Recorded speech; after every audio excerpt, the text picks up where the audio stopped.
Bem, hoje nós temos uma pessoa muito especial dentro do Coen Convida.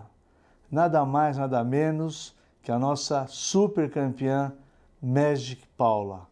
Paula, é um prazer ter você aqui, muito obrigado por ter aceito o convite e é uma honra ter uma pessoa tão querida, ídolo de todo esse país, junto conosco aqui. Eu te falei que você não me convida, você manda. Né? Ah, não mando nada. Nossa amizade é antiga, vale mais que tudo, né, Coen?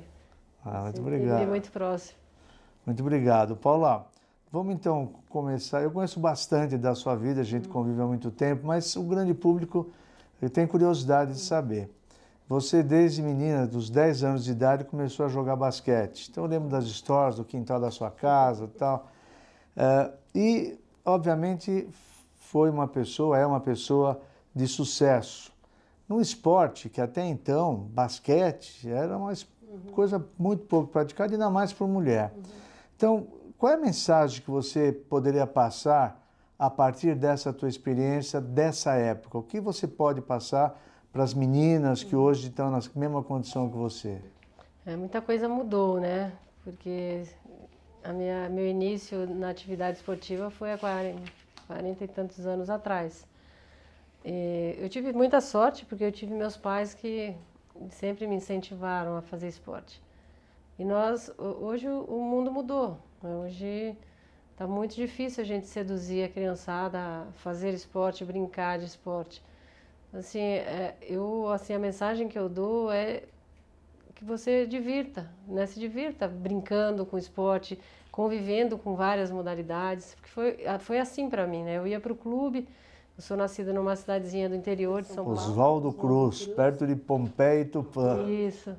E o meu contraturno da escola era ir para o clube. Então, tudo que tinha no clube, que começava, escolinha de natação, eu estava. Até que eu conheci o basquete, que me apaixonei pelo basquete. Mas eu acho que hoje a gente cobra demais dessa criançada já de ter uma vida profissional muito cedo, né? Eu acho que a gente não pode matar essa etapa, que é a etapa que a criança gosta de brincar, gosta de se divertir, gosta de vivenciar, né, várias modalidades. Então, às vezes há muita cobrança dos pais, porque enxerga no filho um futuro campeão, um atleta que vai viver, né, profissionalmente do esporte e acaba às vezes matando o sonho da criança, a gente começa brincando, a gente começa de uma forma muito lúdica e o esporte se tornou profissional na minha vida, mas o início foi pura brincadeira. Eu jamais pensei que eu iria me tornar uma jogadora de basquete. Então eu sempre falo assim, o que você se arrepende? Eu me arrependo de não ter me divertido mais. Porque muito cedo eu saí de casa com 12 anos, com 14 eu já estava na seleção brasileira adulta e eu me cobrei demais da minha performance. E a gente sabe que quando você se cobra menos, você fica mais solta, você pode desenvolver melhor a sua atividade. Então eu acho que é ter paciência também, né? Agora, Paula, você foi sempre considerada uma das maiores armadoras do mundo. E armador, a gente sabe que armador era a pessoa que era menor estatura, mas aquela que tinha maior habilidade com a bola para distribuir. Como é que é hoje isso? Porque hoje, quando você vê um jogo de basquete, ou mesmo no vôlei, não tem muito espaço para as pessoas de estatura um pouquinho menor. Então, o armador ou a armadora hoje também enterra. Ela tem que enterrar no garrafão ou cortar na rede no vôlei. Como é que você enxerga isso, essa mudança? Você teria lugar hoje num time, ou ter evolução, ter a história que você teve? Eu brincava assim, né? Que todo mundo via, nossa, eu achava que você era muito maior. Eu falava assim, minha estatura estava aqui, né? Então, eu tinha que suprir a minha deficiência da estatura por jogar basquete, com velocidade, com criatividade, com inteligência. Então, eu tinha que me treinar muito o arremesso de fora, porque eu jamais ia entrar lá dentro, eu ia levar toco. Então, eu tinha que ter precisão de arremesso. Então, às vezes, você tem que usar de outras habilidades para poder jogar.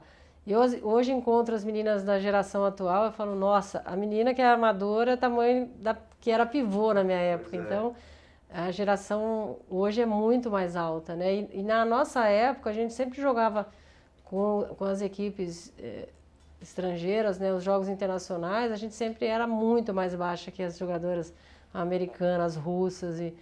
Mas era isso, a gente tinha que ter uma habilidade maior em outras outras qualidades de fundamentos para você suprir essa deficiência da estatura. E nisso você fez muito bem. Paula, a pergunta que você já respondeu 1 milhão de vezes, eu já vi pelo menos uma meia dúzia de respostas, mas eu preciso perguntar a história do Fidel. Então, em 1994, 91, aliás, em Havana, você deu show. Você tentou 5 bolas de 3 pontos, enfiou 4, o Brasil ganhou, e depois ainda na entrega da medalha de ouro, o Fidel estava presente, e ele fez um gesto, pediu para você ficar de costa, como se você tivesse sido algoz do time, e falou alguma coisa para você. E essa alguma coisa é que o povo tem curiosidade de saber o que ele falou para você naquele momento. Já tem mais de 25 anos, né, essa cena. Eu sempre falo que não é o título mais importante da nossa geração, mas é o que mais marcou, talvez por esse momento de um chefe de Estado, de um cara controverso, né, como o Fidel, um cara que ficou muito tempo no poder. Ele quebrou totalmente o protocolo ali na entrega das medalhas, mas a pressão dele começou antes da entrega das medalhas. Nós estávamos aquecendo, ele entrava no ginásio, a gente já tinha presenciado isso no dia anterior, as pessoas ficavam em pé aplaudindo por 20 minutos. 20, 15 minutos, gente chorando, gente gritando, era uma loucura. Aí. E aí a gente estava aquecendo no dia da final contra Cuba, ele entrou no ginásio, aconteceu a mesma cena, né? E ele desce na quadra e vai falar com a Marilena, que era a nossa treinadora na época, que queria conversar com a gente. A Marilena sacou, falou, pô, o cara é estrategista, vai querer falar com as meninas e dar uma pressionada. Aí falou assim, não, depois do jogo você conversa com elas. Quando a gente juntou ali antes do jogo as últimas instruções da Marilena, ela falou, hoje a gente vai ter que jogar contra a torcida, contra os juízes, contra as cubanas, até contra o Fidel Castro. Ele veio aqui e tentou dar uma intimidada. Bom, depois que terminou o jogo, a gente ganhou, ele quebra totalmente o protocolo, ele entrega a medalha para terceiro e segundo lugar, e quando ele veio entregar a medalha para a equipe, né, do Brasil, primeiro ele pediu para a Hortência, né, virar, depois foi comigo, e aí ele pediu para nós descermos do pódio, eu e a Hortência. Aí ele perguntou, vocês já jogaram tão bem assim outras vezes? E a gente, numa humildade, falamos, já. Aí ele falou, hoje vocês estavam com uma mira laser, vocês acabaram com o meu time. Pensou numa guerrilha mais moderna, né? Mas foi muito simpático da parte dele. 2 dias depois, a gente em Havana ainda, ligamos a TV e estava ele lá falando da dupla brasileira, do time do Brasil. E aquilo marcou, né? Foi algo que marcou a nossa geração. Muito impressionante. Então, temos histórias para contar sobre Fidel Castro. Então, dentro da sua caminhada, chegou um momento que você foi para fora, teve problemas, aí você veio para Campinas, onde você jogou ao lado de uma outra super atleta, que foi a Hortência. E aí sempre, a boca pequena, fofocas e tal.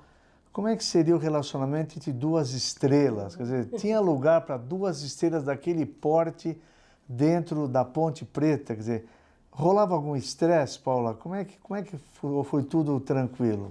O estresse rolou na seleção já, né? Porque quando teve a renovação, a gente entrou, a nossa geração entrou, eles tiraram todas as jogadoras da geração anterior à nossa e entrou a nossa geração.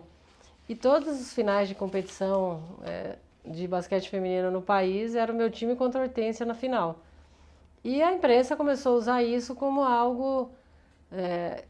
ele era benéfico porque chamava público, a gente ficou conhecida, os jogos eram transmitidos e tal, mas a gente acabava levando essa rivalidade dos clubes para a seleção.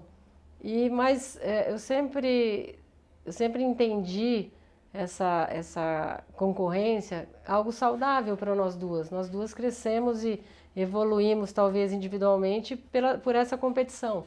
Mas quando chegava na seleção, a gente tinha que tirar a camisa dos clubes e colocar a camisa do Brasil. E a gente juntas éramos mais fortes. A gente não entendia muito isso. Jovens, né? Quando a gente é jovem, a gente pena mais para entender as coisas.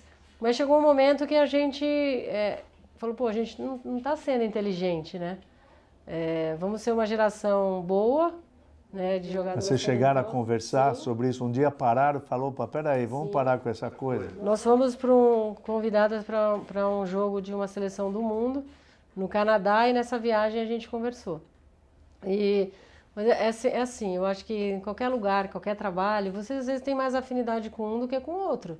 E nós somos pessoas bem diferentes, né? De jeito, ela é mais extrovertida, eu sou mais quieta, a Hortência nós somos diferentes e num trabalho de equipe isso é importante também, ter perfis diferentes, né? Na quadra vocês se completavam, não tinha para ninguém.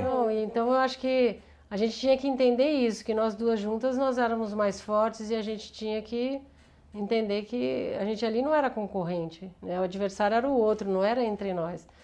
E depois que a gente conseguiu vencer esse processo dessa concorrência interna, né?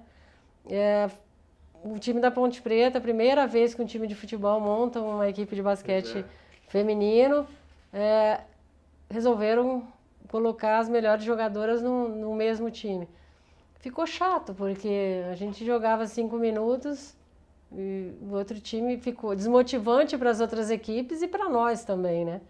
Mas foi uma experiência que a gente viveu na Ponte Preta que durou uma temporada só. Eu achei que aquilo não seria bom para o basquete feminino. Aí tive um convite para voltar para Piracicaba e eu voltei e ela ficou na Ponte Preta e a gente continuou com as rivalidades, mas com os clubes. É isso que dava graça, né? Paula, o nosso papo está muito bom, muito bom. Mas pelo adiantado do programa, nós vamos dividir e continuar nossa conversa na semana que vem. Tem muita coisa boa para saber de você, muita história. Então, semana que vem, nos vemos novamente.